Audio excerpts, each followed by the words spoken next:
The sound wasn't a crunch, it was a metal scream like someone ripping a garage door off its tracks in slow motion.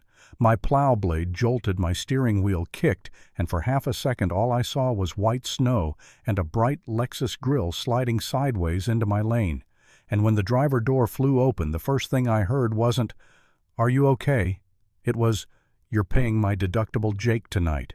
I'd been running my route in Silver Pine Estates since the start of winter, hauling my truck through blizzards so other people could back out of their driveways like life was normal.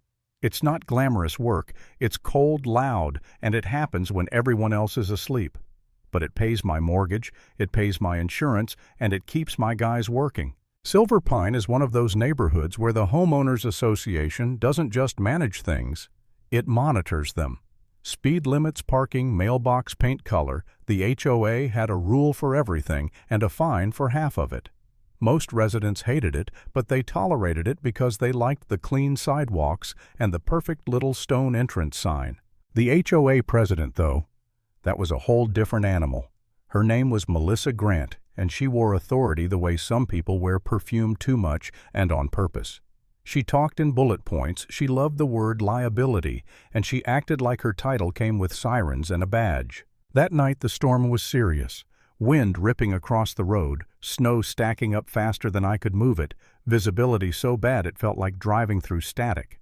I had my amber lights on my blade down my route sheet clipped to the dash, doing everything by the book, because in an HOA neighborhood, the book is basically scripture. I was easing around a narrow bend when I saw headlights coming too fast, too smooth, too confident for the conditions. I tapped my brakes, eased right, and came to a full stop with my tires hugging the curb.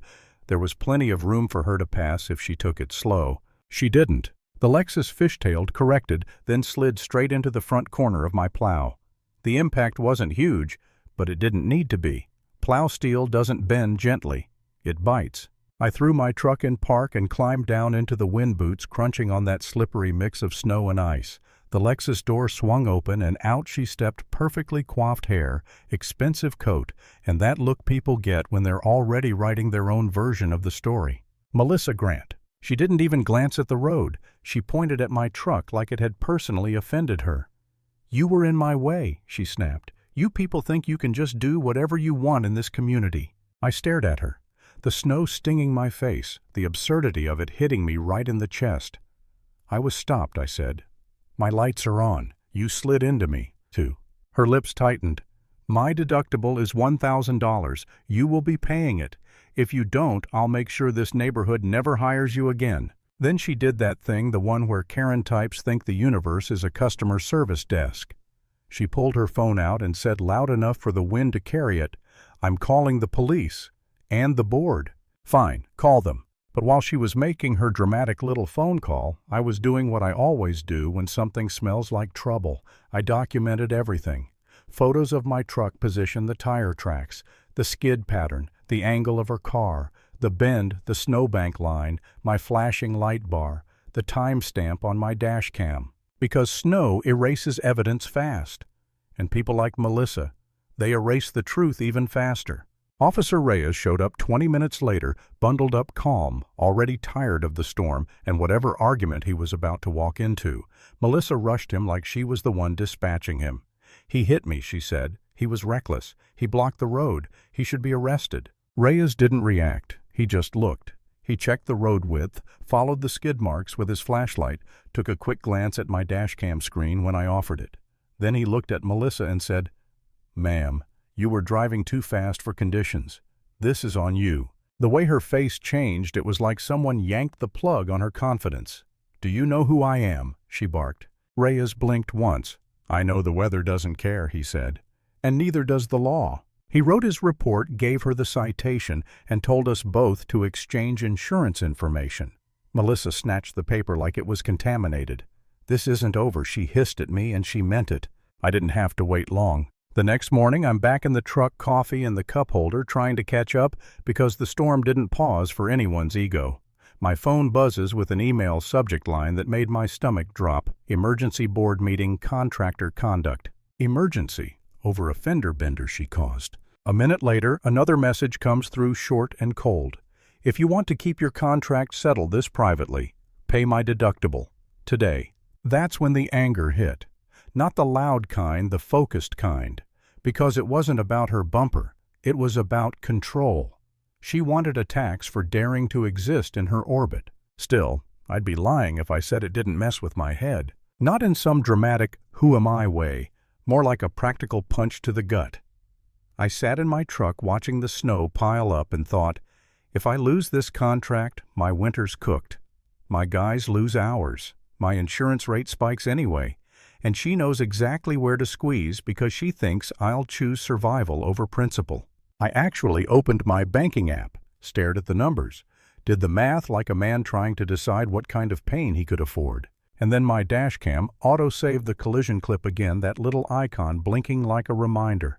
Evidence, truth, reality. I closed the banking app.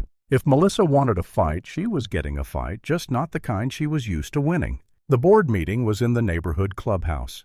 Bright lights, stale coffee, residents packed in because drama is the only free entertainment some people get in winter.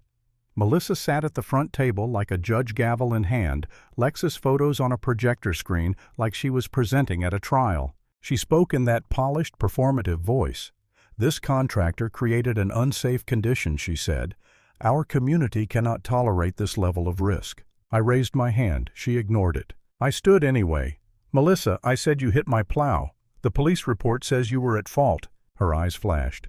You'll speak when I recognize you. So I walked to the table and set down a folder, not tossed, not slammed, just placed.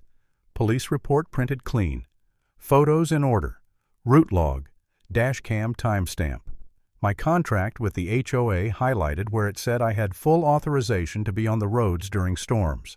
The room went quiet in that uncomfortable way, like everyone just realized the story they were about to enjoy has facts attached. Mark Dalton, the treasurer.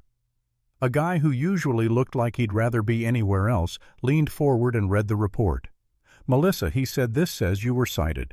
Melissa forced a laugh. That doesn't matter. I'm still out my deductible. Then she leaned toward me. Voice low but sharp. Jake, pay me the $1,000. I'll recommend probation instead of termination. Don't be stupid. It was so clean, so blatant, it almost made me smile. Almost. I turned slightly so the room could hear me, not her. So, just to be clear, I said, you're offering to keep my contract. If I pay you personally for an accident, the police blamed on you.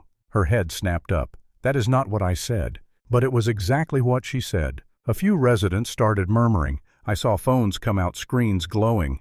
Mark's jaw tightened like he'd finally found his spine. Melissa ended the meeting early, furious, and for a couple days I thought maybe that was it, embarrassment, a little board drama, she'd back off. Nope. She filed a small claims case for the deductible anyway. Then she escalated like only a Karen with too much free time can. She called the police on me for trespassing while I was actively plowing under contract. Twice. She emailed residents implying my truck was a hazard. She tried to turn my livelihood into a community safety campaign. That's when I looped in my insurance attorney. Ethan Brooks' calm voice.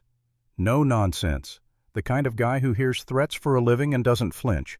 He reviewed my file and said, Jake, she's not chasing money, she's chasing leverage. Exactly. So we built a case like adults.